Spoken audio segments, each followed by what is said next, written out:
Hello and welcome to the Week in 60 Minutes, brought to you on Thursday, 5th of January. Happy New Year. I'm Cindy Yu, the Spectator's assistant editor. Coming up on the show. Is the Democratic Party stuck with Biden for the next election?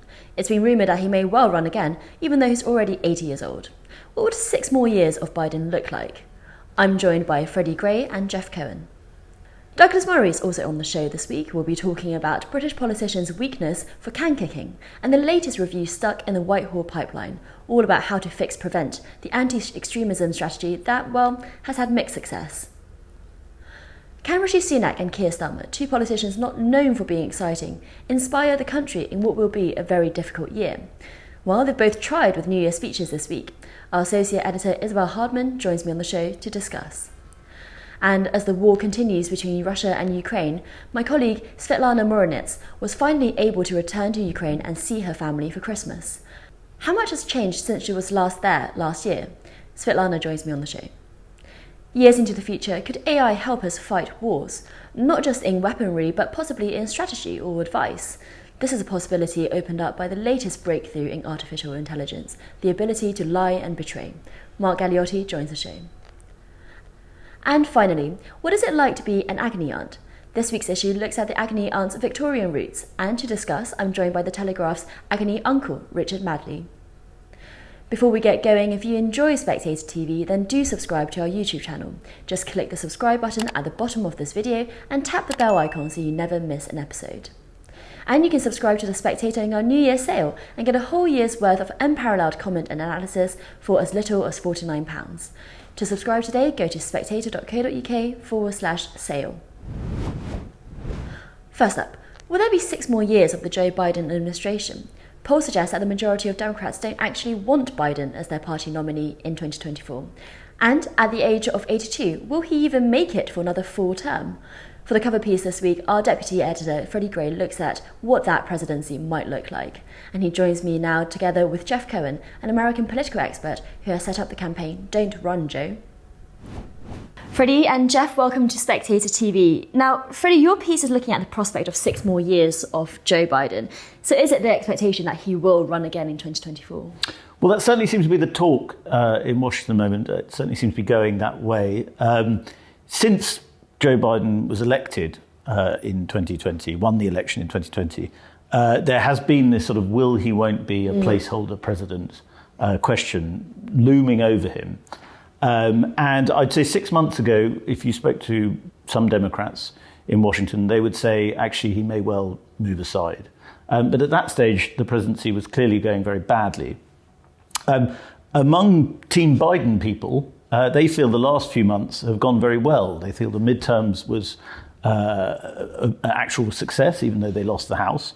They feel the inflation is coming down and things are looking better.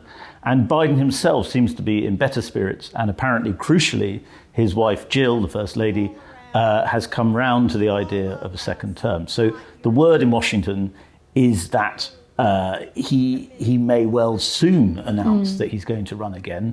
But you have to bear in mind, as I say in the piece, that the word in Washington is almost always wrong and quite probably a lie. But you're not wrong, Freddie. Almost always wrong. But Freddie, okay, let's look at that track record then, because I think it's fair for me to say that you're not super impressed by the track record. But even you managed to find something that he has done well in foreign policy, for example, in sustaining this war in Ukraine, supporting Ukraine and trapping Russia in this extended war. He has managed to turn towards China. So has he been all that bad? Well, if you look at the real collapse in Joe Biden's poll ratings, it was in his first year when he withdrew from Afghanistan. And there was a sort of, a lot of criticism for that. The political classes were very upset by it, and it was sort of seen to be an embarrassment for America on the world stage. But what that has enabled him to do is remove America from the sort of quagmire of a war that it was never going to win. Still terrible for Afghanistan, that was inevitable either way. But he has supported Ukraine. There is a lot of difference of opinion in America about whether that's a good idea, far more than there is in Europe and Britain. But he appears to have won in the sense that Ukraine is doing better than anyone expected.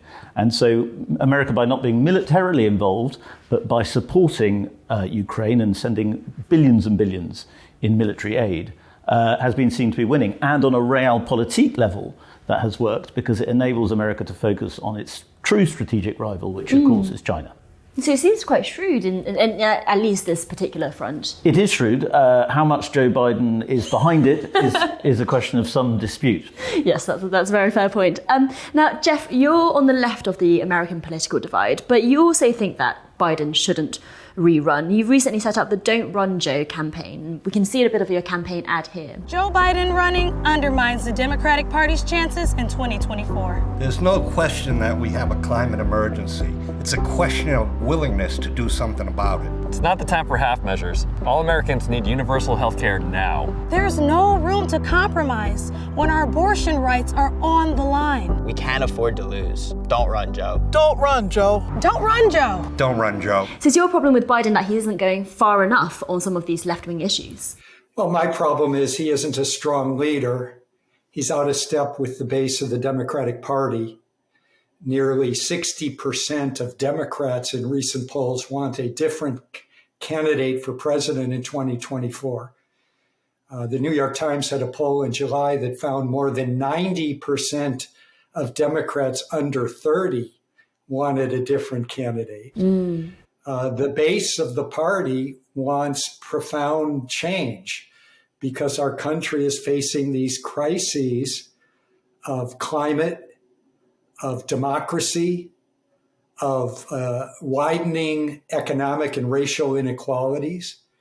And the Democratic Party base wants real change. And it's our belief that when Washington Democrats deliver real change and make the lives of working class people, anxious middle class people fundamentally better, it undercuts what's a major threat in our country, which is the faux populism, the authoritarian right-wing populism of a Trump or a DeSantis.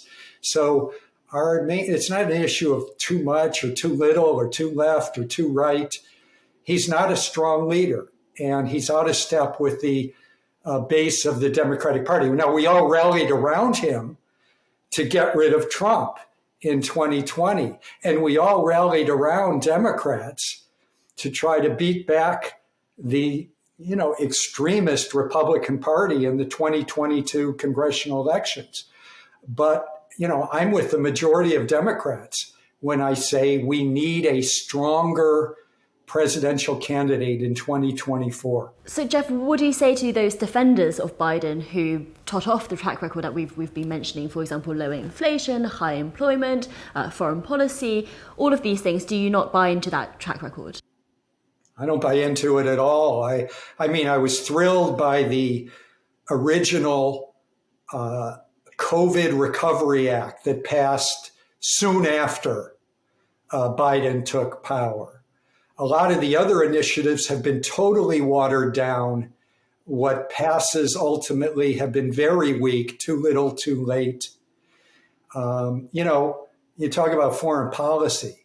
Most Democrats want our military spending cut so we can have something that many people in Europe have, which is universal health care. Our country spends $858 billion. It's record breaking. It's beyond bloated. $858 billion US dollars on the Pentagon alone.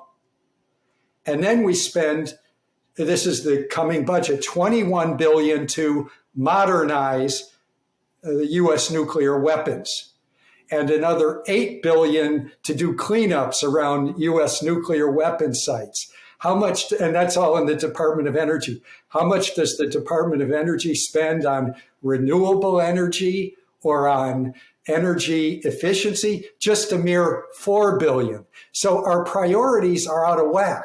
So no, the base of the Democratic Party wants these priorities changed in a gradual way, but in a sustained way. We aren't extremists like the right-wingers who are tearing up Capitol Hill this week and did on January 6, 2021. But we want serious change that will undermine the faux populists on the far right wing in our country. Well, Freddy, is there anyone like that in the Democratic Party who can deliver what Jeff would like to see? I think, well, I can have a go at answering that question, but I think Jeff should after me, because as far as I can see, there doesn't really seem to be anybody. Bernie Sanders is, of course, the great tribune of the American left, but I very much doubt, given all the doubts about Biden's mental faculties and so on, that they would replace him with someone who's even older than Joe Biden, which would be Bernie Sanders. And I can't see another Democratic figure. People talk about Pete Buttigieg, but I can't see that happening, really. There are various governors who generate some excitement. Gavin Newsom was talked about a lot, but he's not exactly well liked. I wouldn't have thought by the left of the party either. And he has actually said he doesn't intend to challenge Joe Biden. So I'd like to know who Jeff thinks. Jeff? Yeah, Jeff. Who is the person who takes on Biden and wins in 2024? Well, Freddie, you made a point in your article, that Biden looks like he's lacking energy. He's lost a step. He mumbles through speeches. Bernie, yes, is a year older than Biden even, but there's no one in years that has questioned the energy of Bernie Sanders. Now, I don't expect Bernie to run again, but what we want is an open process. And in that open process, we believe a senator, a Congress member, a mayor, someone's going to emerge that represents the base of the party. And I don't agree with this idea that the Democrats will be in chaos if they have an open primary. You'll remember in 2020, we began the presidential race, actually in the early debates in 2019. And there were so many Democratic candidates, 20 of them, that they had to divide the televised debate into 10 on one night and 10 the next night.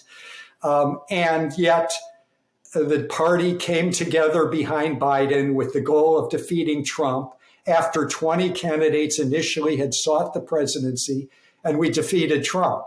So I'm one who wants an open primary. Do I know now who the candidate will be that could galvanize the base of the party, progressive activists, racial justice activists? I'm not sure. I think Gavin Newsom would probably run. It would be a more difficult candidate for a DeSantis or a Trump to beat than Biden. In 2024, it'll be status quo Joe Biden.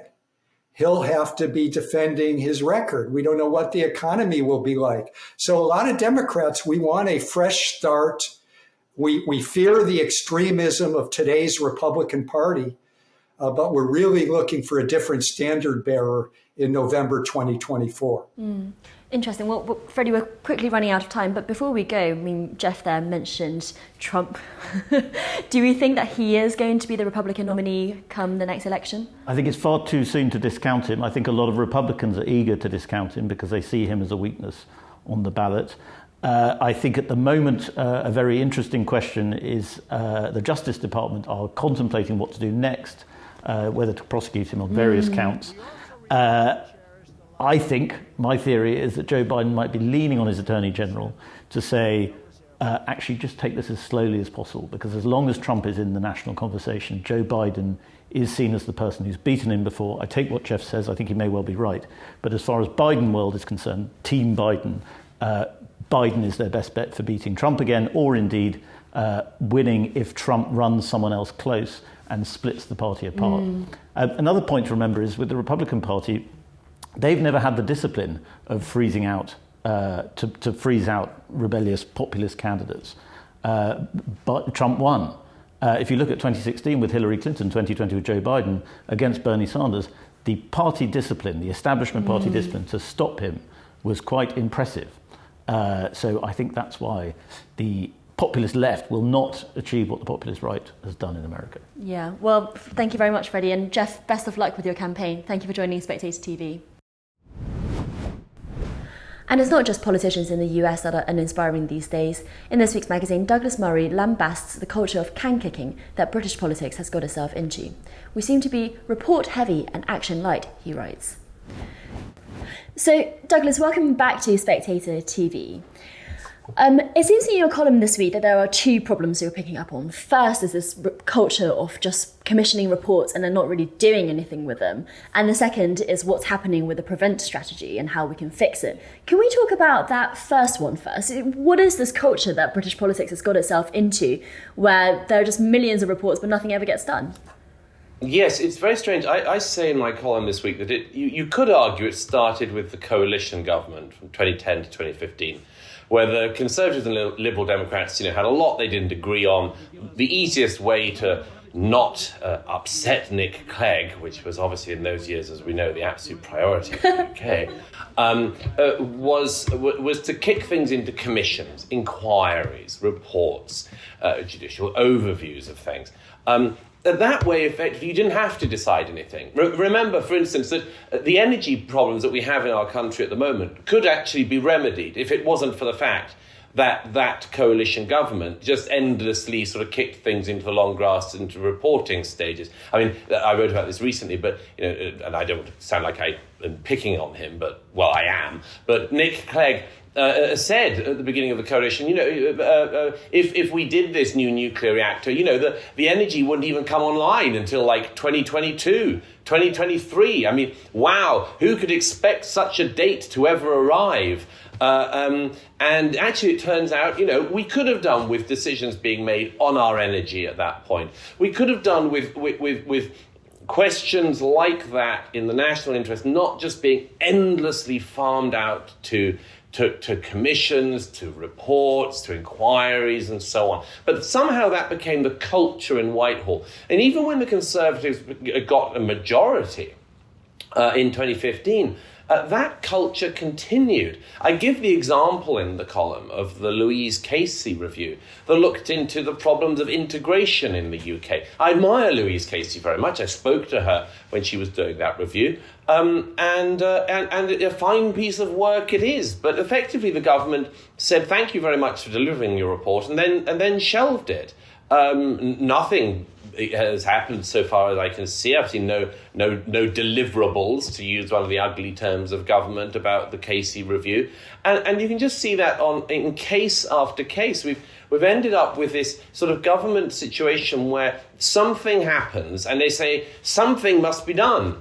And the something is a report that will report at some point in the coming years, and then we don't have to listen to it.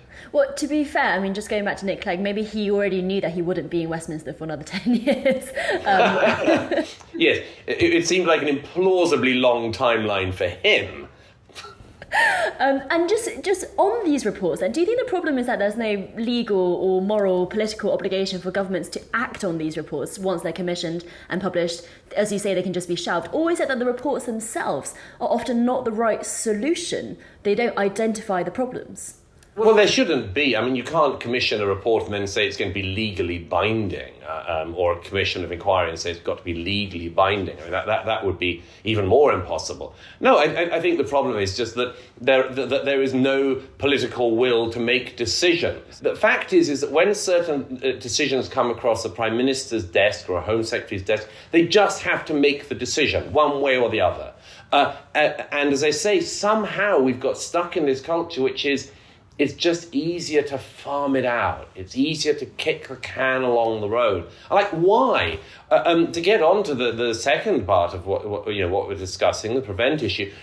Why, after the 3 terrorist attacks in 2017, including the London Bridge attack, or London Bridge 1 as it became known, why did Theresa May need to say enough is enough? Okay, sure, nobody loved seeing schoolgirls blown up at a concert in Manchester. Okay, great, enough is enough. What are you going to do about it, Prime Minister? I'm going to appoint a commissioner to look into the question of extremism and then work on it for years. What happened? I admire Sarah Khan, who was actually appointed as commissioner. But what happens is the Prime Minister says, all these people have been killed in British cities, in London and Manchester. And as a result, I'm going to commission an eminently suitable figure to look into the problem of extremism. What happens? That person takes years to, for instance, at the beginning, define what extremism might be. When the London Bridge attackers were slitting people's throats on London Bridge in 2017, I imagine, I don't want to speak for them obviously or try to, but I imagine that they'd have been surprised if they thought that the response to this by government would be a hermeneutical inquiry into the nature of the term extremism, or a request to academics across the UK to send in academic papers about areas to do with extremism and radicalisation within the UK, and then for that to go on for years and years. You know, I mean, it's just not. It's not a way to govern. It's a weak way to govern, sure. That's what Theresa May demonstrated then, just as some of her predecessors had. And that's what I worry about with the issue, which is sort of the culmination point I tried to make in the column this week. Yes, well, let's bring in that report, because there's another report stuck in the Whitehall pipes at the moment all about extremism and terrorism. Tell us about the Shawcross report. Yes, in the wake of the 7/7 bombings way back in 2005, the Blair government instituted the PREVENT strategy. It was intended to address issues of de-radicalisation, to try to identify people who might be of interest, as it were, just before they come to the interest of the security services or the police. It was highly controversial, particularly within the Muslim community, because a lot of Muslim community leaders said, you're targeting the Muslim community and much more. And there has been a massive amount of disinformation pumped out about PREVENT by primarily so-called leaders in the Muslim community who have terrified the Muslim community into what this actually means. The PREVENT strategy has metastasized over the years. Again, rather like the Sarah Khan report. You get this thing of sort of, well, it's unfair just to look into the people who are doing suicide bombings. Why don't we look into other types of extremism as well? And I give an example in the article that by now, PREVENT actually, and you've probably got the quote in front of you, Cindy, it's worth reading out that definition, if I can ask you, if I haven't got it in front of me. One of the definitions of extremism of PREVENT. Of cultural nationalism as the ideology, which is a belief that Western culture is under threat from mass migration into Europe and from a lack of integration by certain ethnic and cultural groups. And that is one of the ideologies that they are tackling as problematic. So PREVENT now, or in recent years, has both covered, as it were, the victim of terrorism and the terrorist in the same smorgasbord of allegations. If you're the young man who left a bomb on the underground train at Parsons Green a few years ago, an illegal migrant who shouldn't have been in the UK and made a bomb and left it on a train, if you're that, then you're a subject of interest to PREVENT. But also, if, say, you were one of the people on that train at Parsons Green that morning who thought, hey, I'm not that cool about people just walking into my country, making bombs and leaving them on my underground train in the morning, well, you're also a potential subject of interest to PREVENT. And that has been the problem of PREVENT, the metastasizing of it. So the Boris Johnson government, remember him, commissioned a review into PREVENT. Perfectly suitable to do it. William Shawcross, the former head of the Charity Commission, a very distinguished author and public servant, was asked to do the review. It was delivered last summer when Priti Patel was Home Secretary. Remember her? This is how long ago we're talking about in all these processes. The reports continue, the inquiries continue, but prime ministers and home secretaries come and go. It was delivered last summer, and it is meant to be released fairly soon. But there's just been this blockage in the system because the system is busily debating the report that the system had asked for. And we're no closer to addressing any of the questions than we were when Boris Johnson first commissioned Shawcross. Douglas, I wonder if you've seen this reporting that I saw about why there's a hold-up, which is that the Home Office has advised some redactions of names of groups and individuals in this report, and the reporting seemed to be that Suella Braverman, the Home Secretary, is taking those redactions, whereas Michael Gove is pushing back and saying that we need these names out there. I don't know if that is how accurate that is to what is happening behind the scenes, but it seems bizarre that Braverman, who isn't she meant to be a bit of a bulldog in defence of British values and very tough on terrorism? If the reporting is true, it's very disappointing about the Home Secretary, very disappointing indeed. The report has been in the system so long now that there has been significant briefing of the report. We all know what it says. Yes, I mean, it's been leaked to every paper from the Telegraph to the Guardian in segments by obviously officials in the Home Office, many of whom will be worried about the Prevent review, because they'll be worried about the end of the boondoggle of massive spigots of public spending that reassure them that they can spend their days sitting at a desk, chewing a pen, pretending to worry about what definition of extremism we should use in the UK, and so on. But anyway, there's been lots of leaks. One of the leaks, as you say, is that there is this hold-up. It would be very, very disturbing if it was the case that the Home Secretary or anyone else in government was worried, genuinely worried about the naming of individuals in this report. And it comes back to the source of the problem.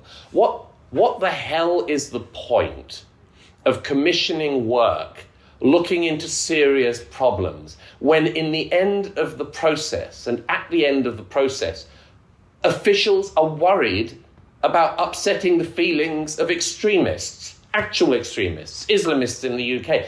What the hell is the point of all of these reports where even when you get to the point in question, you end up with officials saying, well, we can't upset the Islamists, can we? What an awful thing that would be. Douglas Murray, thank you for joining Spectator TV. Great pleasure as always. But are Keir Starmer and Rishi Sunak trying to put forward a more optimistic vision of the future? They've set out their respective New Year's resolutions for the country this week. Who had a more inspiring vision? I'm joined by our associate editor, Isabel Hardman. Isabel, welcome to Spectator TV. Now let's go through Rishi Sunak's vision for the party and the country first. What did you make of his speech?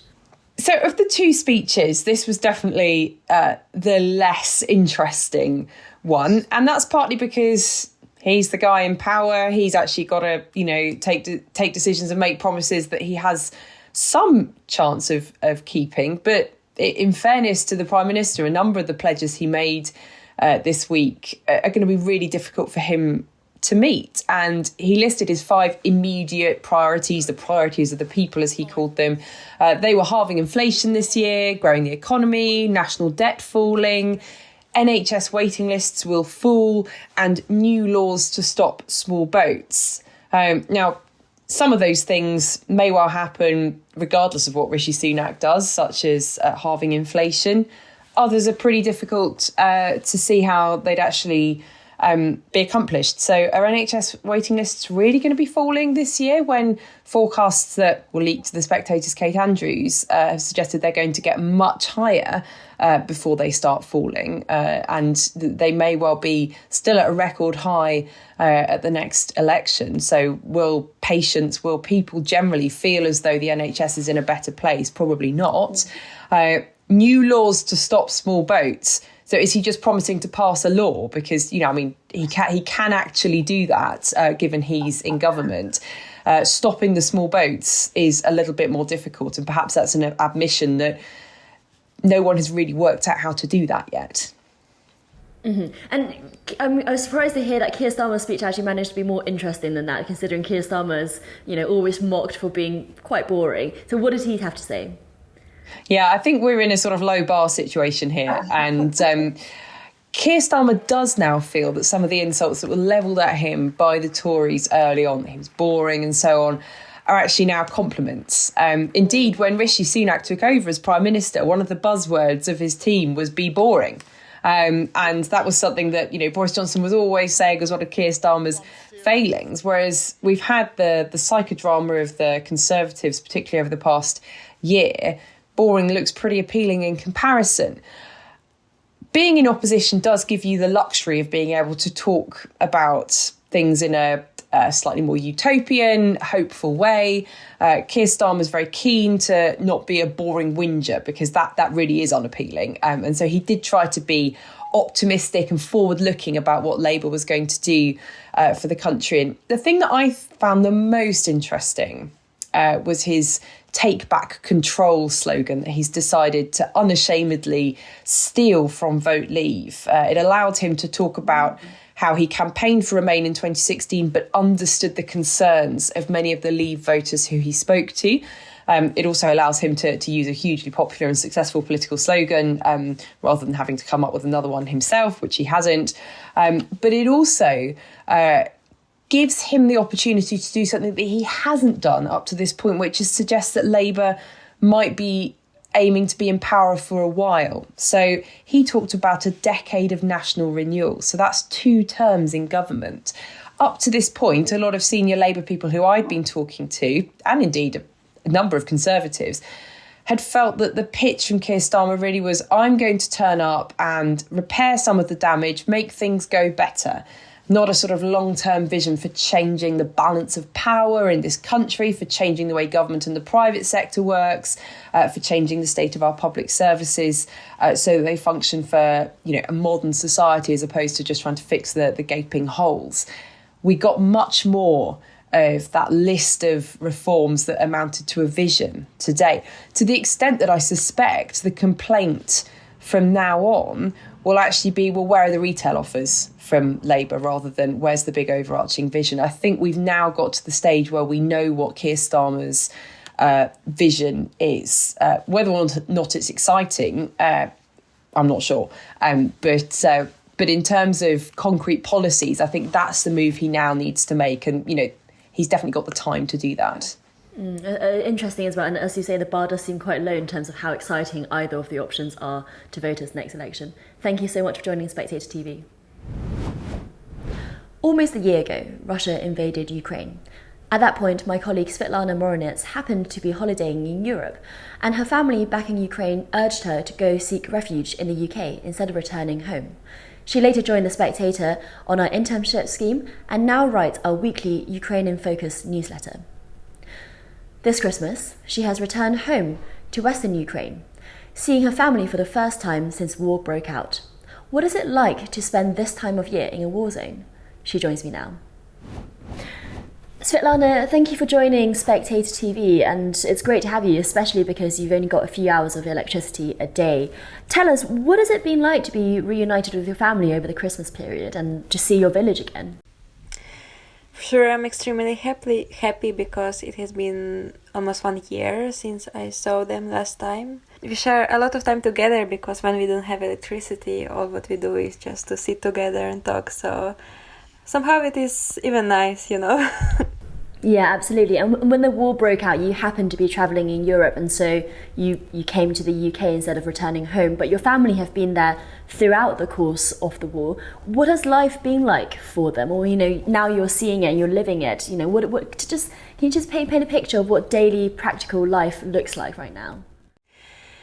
I'd say my family is very lucky because we live not on the eastern Ukraine, we live more or less on the central western Ukraine, and here the situation is more calm, but anyway we have air warnings every day, almost every day, and sometimes you can hear the explosions.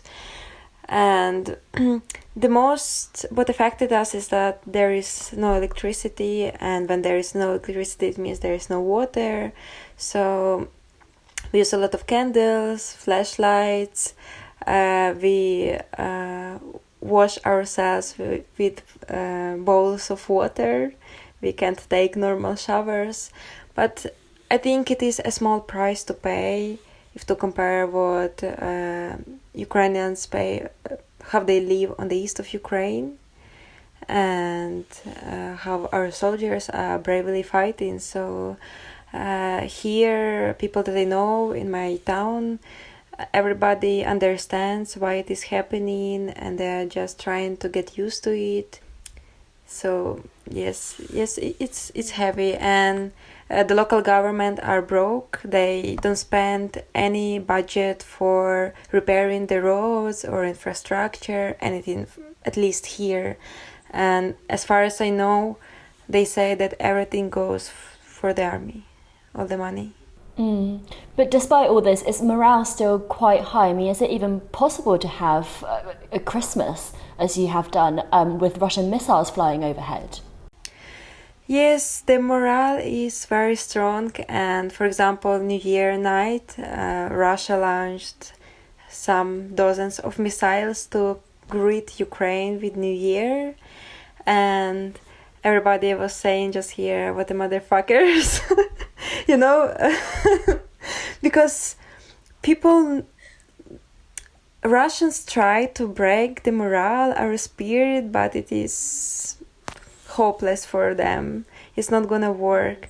And New Year night, we actually had electricity and we could watch Zelensky on TV live, giving his speech. And it was very touching and everybody was crying because, every year our ex-presidents were saying it was a heavy year, but this time he even didn't need to pronounce those words. And in his speech he was saying that this year will be the year of Ukraine's victory, and every Ukrainian believes in that. Yeah, I mean, I think it's incredible. In your letter from Ukraine, you mentioned these letters to Santa Claus, to St. Nicholas, that have been published, and some of the requests. I mean, can you tell us about that? Yes, usually in countries that are in peace, kids ask for toys. But here in Ukraine, they ask for their fathers, their brothers to come back from war alive and in a good health. And also they ask for Putin to die. It is a common wish in Ukraine. Yeah, it would be stuff like, I wish for Grandpa Vasil to return from the war alive and well, and for Putin to die in the next sentence. So, I mean, obviously they can't hide from it. They can't hide from this war. It's very part of their lives, and you see that in your brother's life as well. And I think, was it his birthday on New Year's Eve as well? So he had to... Yes, he turned 8 on New Year's Eve. And yes, it is impossible to hide because when he was on holidays, but when he was visiting school, when there were air warnings, they need to stay in the bomb shelter. So you need to explain to the kids why we are staying in the bomb shelter. And also, it was heartbreaking when I arrived to Poland for taking a train to Ukraine, and my brother called me and asked if the Krakow is being bombed too. And how do you explain to a kid why this part of the land is being bombed and another not, and why is it fair? So yes, it is hard, and also the war is constantly on TV, how it is uncensored, so he sees that, so he realized that he's practically a kid of war, because he was born in 2014 when everything started, when Crimea was invaded and the war in Donbass broke out. So yeah, he knows about it.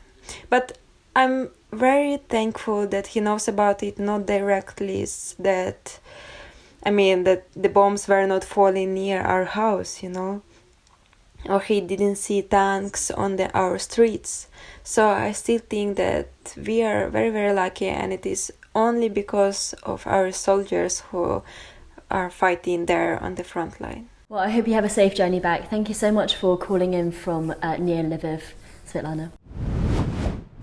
And you can subscribe to The Spectator in our New Year sale and get a whole year's worth of unparalleled comment and analysis for as little as £49. To subscribe today, go to spectator.co.uk/sale. Years into the future, could wars be prevented by artificial intelligence? The technology has made leaps and bounds in recent years, cracking the ability to paint pictures, write stories, and even, as Mark Galeotti writes in this week's Spectator, to lie and betray, winning in the game Diplomacy against human players for the first time last month. Mark is an expert on security and Russia, and he takes a look at what this means for AI's ability to help in real-life diplomacy in the issue this week. He joins me now. Mark, welcome to Spectator TV. Now, to start with, I wonder if you could just explain the game Diplomacy, which is known as Henry Kissinger's favourite game. What is it? Essentially, it's a board game set in the period leading up to the Great War. And the characters are, the players are all representing one of the sort of great powers at the time. And the interesting thing about this is mechanically it's incredibly simple. There's no chance, you move your armies, and it's all just simply a question of whether you have preponderance. Where the real skill in diplomacy comes in, and this is why up to now it's not been something that computers can really handle, is basically the interaction between the players. Negotiations, bluffs, and quite frankly, forming alliances and then cheating and breaking them at the most opportune moment. And this is why it's so important when you actually have computers. Now, computers have been for a long time incredibly good at entirely logical games such as chess or Go, where it can actually just simply work out all the different permutations, and that's fine. The point is, you've actually got to be able to talk to people. You've got to be able to understand what they're saying. You've got to be able to communicate what you want.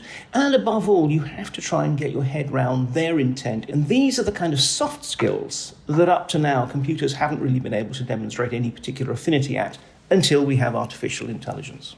Incredible. And your piece is all about how artificial intelligence can be used in real diplomacy and in international relations in general. I wonder if we can just talk through the various areas that you point out. I mean, for one, we start with the small, which is what you call the boilerplate messaging. What does that look like? A lot of it is about very, very kind of routine and rote, but entirely necessary activities, writing communiques, producing the appropriate message at the appropriate time. And certainly talking to some diplomats here. I'm currently in Washington on the diplomatic circuit. I mean, one of the things that they sort of very quickly fastened on wouldn't it be great if artificial intelligence could actually take over a lot of these duties so it can write things that look pretty much the same, but have enough personalization, enough difference, not to be insultingly, obviously just photocopied off. And am I right in understanding that this is a sort of AI which is able to put out natural sounding language, so to use colloquialisms and the ways in which people rather than machines might talk, and something that was a breakthrough over the course of last year with ChatGPT function? Yeah, I mean, this was quite interesting because it did allow what at first sounds like a real human being's response. The more it's done, the more one can begin to see certain sort of routines and tropes. But then again, we human beings are not exactly unknown for having our own stylistic quirks that sort of crop up one again. But the point is, it becomes much less clear, the division between computer-generated text and human-generated text. Yeah, absolutely. I mean, here at the Spectator offices, we were playing around with this function developed by an AI company called OpenAI and trying to make the bot basically write in the style of certain well-known journalists and wondering whether any of us will have a job left by the end of this revolution. But even more impressively, Mark, you talk about the possibility of an AI advisor in the area of diplomacy. What would that look like?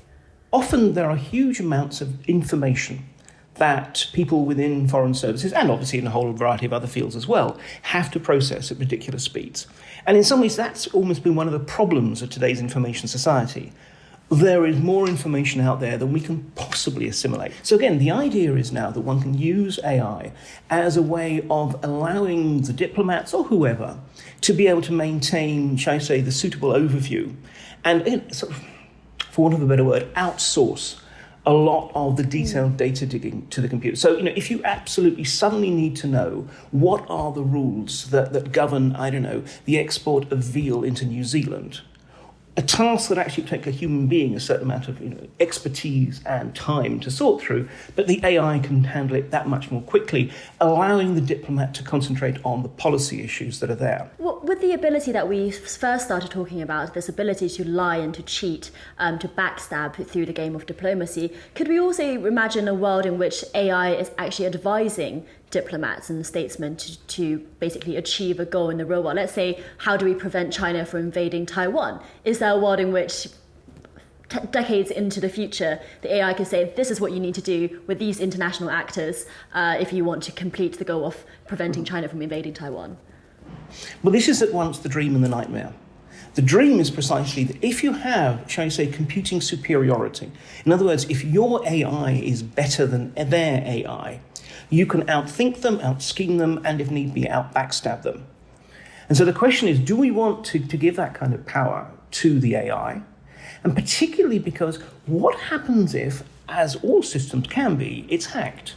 What happens if the very moment that we're asking the AI, what's the best way to get Vladimir Putin to withdraw from Ukraine, some sneaky Russian hacker has got in and can tweak the algorithm and is then going to tell you, well, the best thing to do is actually lift all sanctions, and then Putin will realize that the West is his friend and he will withdraw from Ukraine. So again, with all of these things, we think it's a technological issue.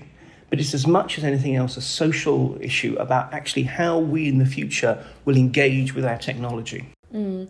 All food for thought, even if we're not technologically there yet. I think one day that we might be. And Mark, just finally, I wanted to get your thoughts on the speed with which AI is developing, because you mentioned at the beginning the games of chess and Go. And I remember a few years ago when the first AI ever beat a human player at Go, and what an amazing achievement that was lauded to be, thought to be impossible until that happened. And then a few years later, we're talking about diplomacy. So is there kind of exponential speed with which this technology is growing? There is. I mean, again, the interesting thing is shall we say, the hardware basis, it's absolutely going up on a curve. It's getting incredibly fast. I mean, it's the same way as, frankly, the leading edge computer that you buy today, by next year, will be a sort of a rather quaint second-rate machine. So that absolutely is changing. There's a less obvious curve, I would say, we show, say, the social engineering side of things. What we tend to get are momentary breakthroughs, for example, in actually how you get the computer to crunch together lots of different examples of people talking and human interactions, and to begin to work out the patterns and the flows and how you could actually sort of basically mimic it. But there it tends to be much more of steps. And I think this is one of the interesting things that makes it much less easy to predict where we're going. We have a pretty good idea of what in 5 years' time we're going to have in the way of raw computing capacity, for example. It's a lot harder to predict what in 5 years' time we'll actually be able to do with that capacity, particularly because that doesn't depend quite so much on an industrial base. Actually, you can have the situation in which, let's say, a team of researchers could have a breakthrough that gives some small niche company that today no one has ever heard of suddenly this brand new breakthrough technology, which then will make them into the next Google, or likewise some sort of second-rank country is able to then leverage that to great power. So again, this is one of the things that makes it interesting and exciting. It is not quite as predictable as the technology, the usages to which it can be put. Mark Galeotti, thank you so much for joining Spectator TV. And finally, the agony aunt is a long and hallowed newspaper tradition, and many of you will be familiar with the sage advice given by the Spectator's own Dear Mary. In this week's issue, the author Tanith Carey takes a look at the Victorian origins of the column and how past agony aunts were, well, pretty judgmental. I'm joined now by an agony uncle, the Telegraph's Richard Madeley, to hear about the pleasures and challenges of the job. Richard, welcome to Spectator TV. Now, you're the Telegraph's agony uncle. Tell us how you fell into that role. Well, it's the first time that I've been a newspaper agony aunt, agony uncle, however you want to phrase it. But actually, I think one of the reasons that I was quite keen to do it when Graham Norton left, because Graham did it for quite a few years, and then he left and they offered it to me, was because I realised that I'd sort of done quite a lot of that kind of thing on This Morning, when Judy and I presented This Morning. We used to do a phone-in every day. I think they still do a phone-in every day. But we had an agony aunt, Denise Robertson, who was a wonderful woman from Sunderland, from the northeast. And we did This Morning for 13, 14 years. And that's an agony phone-in on a huge range of subjects. It could be anything. It could be sex, it could be money, it could be relationships of some kind, it could be work problem. I mean, you name it, the whole kind of gamut of what an agony page is full of. And we did it for 13 years, pretty much every week. And I suppose, imbibed a degree of, I think wisdom is too self-aggrandizing a word to use, but certainly experience in analysing other people's problems. And I found I quite enjoyed it. And I've always enjoyed reading agony columns. And when Graham Norton was doing it in the Telegraph, unless there was a big news story on that Saturday morning, because he did it on Saturdays as I do, it was always the first page I turned to. It used to be on the back of the Saturday section. And unless, as I say, there was something I knew I had to read first, that would be the first thing I did. I'd go to the Saturday section and read his column, because it was funny and it was wise and it could be very, very dry, in a witty sense. And I just loved it. And when I read that he'd gone, in fact, it was the week he left, he wrote a little sort of paragraph saying, well, guys, I've had a great time doing this for 5-6 years, whatever, but this is my last column. I was really, really fed up. I knew I was going to miss it. And then literally 5 minutes later, the phone went and it was the Telegraph saying, would I like to do it? And I said, you absolutely, in a heartbeat. And I took over. Do you have a process? Do you have something that you like doing, breaking down a problem, or do you ever ask for advice on the advice that you're giving? I tend not to do the latter. What I tend to do is look for the real message in the letter. Because in my experience, it's not always the case, but in my experience, a lot of the time, the real problem is buried. Not completely, it kind of pokes through the paragraphs here and there. But what people are really asking me, or what's really giving them the issue that they want me to help them deal with, they're almost in denial about. I mean, I had a typical letter this week. A guy who's married to a younger wife. They've got a couple of young children together. He's in his mid-50s, she's in her mid-30s. And the letter was ostensibly about a skiing trip, which he'd organised for them later this year. And he was saying to me that he'd wanted to appear enthusiastic for his wife because she was desperate to go on the skiing trip, but secretly he was dreading it. And he went on to list reasons which didn't really seem to add up. He said, I mean, I went skiing 25, 30 years ago with some young mates from uni, and it was a disaster, and I kept falling over, and I'm dreading that happening again. But that was his one and only skiing holiday. And he said, and I'm, my wife wants us to have lessons in the morning and the kids to have kids' lessons, and then it's all to ski in the afternoon, and I don't think that will work. And I was thinking, well, why? Why wouldn't that work? And then eventually out it came, what it was really about. It was his fear of getting older. He said, in the final paragraph, almost as a throwaway, he said, of course, I'm not as young as I was. And then, and this was the real giveaway, he said, and I'm worried that this will be the thin end of the wedge, and this will be the first older dad's activity that I can't do. So that was his problem. So my answer to him was very direct. I said, you're not really worried about going skiing at all, are you? Because one, everybody falls over on their first skiing trip. So what happened 25 years ago is irrelevant. And two, what you're really worried about is getting older. And that's all in your head. You don't make any mention of not being fit or well or anything like that. So this is just you being frightened of making a bit of a fool of yourself and, being caught out for being older. And you won't be. Loads of people start skiing in their mid-50s, in their 60s, and they learn to ski competently and confidently. So this is a problem that's purely in your head. Ignore it and go skiing. So that's an example of how I anyway, try and look for the real causal factor in why people have written to me. That's so interesting. And I think when you first took on this role, you said that you wanted to be helping people, not to be judgmental. But do you think that sometimes you have to be a little bit judgmental, especially if the person is not necessarily the best behaved person in the scenario that they're describing? Maybe they're the source of their own unhappiness. Do you think that you have to be... What was that balance like? I think you must never be cruel, and you must acknowledge that they've written to you because they're in need, not necessarily in despair, but they're in need. But very often they're their own worst enemy.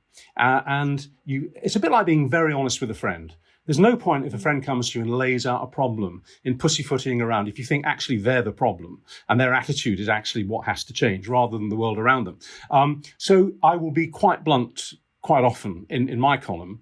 And I think that actually is an old tradition of agony aunts, particularly, 50, 60, 70 years ago and at the turn of the century. They were very blunt with some of the people who wrote into them. I'm not as blunt as they might have been, like pull yourself together, young woman, and all this.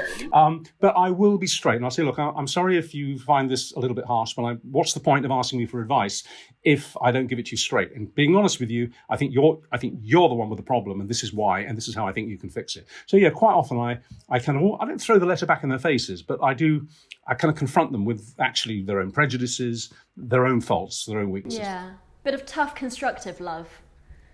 Yes, it is. That's exactly what it is. It is. Yeah. It's constructive criticism. Absolutely. Yeah. And what did you make of the more traditional agony aunts that Tanith Carey writes about in this week's Spectator? She traces it back all the way to the Victorian era, where agony aunts really kind of consolidated gender roles, we might say, effectively telling women to go back to the kitchen or not to go out on a date with a boy or anything like that. I mean, quite an interesting route, I think, to this type of tradition. I think that's a very interesting point. I've read the article, and she's absolutely right. That is what they did. They kind of reinforced social stereotypes. They, as you say, they reinforced the role of the little woman in the kitchen. I think there was one letter to a young woman who was concerned that she was, to use the word of the time, a frump. And the reason that she felt a frump was because she ate a lot of chocolates and all that kind of thing. These days, you probably get a reply which referred her to a therapist and a dietitian and all the rest of it. But back then, it was a very blunt, pull yourself together, stop eating chocolate. Otherwise, you'll never find a man. Yes. They were. I think they could be quite unreconstructed types. Those early agony aunts. They weren't any agony uncles in those days, as far as I'm aware. Reinforcing, as I say, social stereotypes at the time. Well, just on that, Richard, you just mentioned that there weren't agony uncles at that time.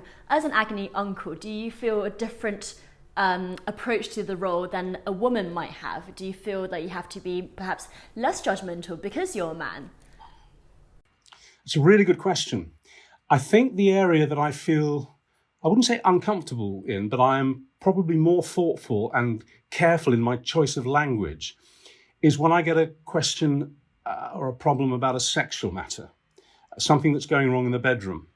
And I think, I'm prepared to be shot down in flames for saying this, but I think that women agony aunts are probably better and more sensitive at dealing with those issues than a male agony uncle is, at least potentially. So I don't shy away from answering those letters, but I do acknowledge that my masculinity of a particular generation, because I'm in my mid-60s now, might come across as maybe a little inappropriate. So I'm I think very, very carefully about how I phrase the reply. I don't think you can leave it at that, Richard. Go on, give us an example. Well, it depends who the letter's from. If it's usually more often actually from a man. I don't get that many. I'm not a sex agony uncle, and I say that usually at the head of the replies to those letters. I say, look, I'm not a sex therapist. This is not my speciality. But you've asked me, and this is what I think. I tend to get more letters about it from men than I do from women. They seem more comfortable talking to me about it as a man. And again, we did a lot of sex phone-ins on this morning, an awful lot. Some of them were incredibly frank, considering it was daytime. It was going out at like 11:30 in the morning. I get fewer from women, but I get some. And it's almost always about their husbands. So I can deal with that because, I'm a husband, I'm a man. And although a lot of people don't accept this, men do talk to each other, actually, about sex issues. They're not these days all buttoned up. So, there is a dialogue out there to be accessed. But all I'm saying is that, and it's probably old-fashioned on me, but as a man, I just feel a little bit more potentially compromised. So I will answer the question as frankly as I can, but I tread very carefully.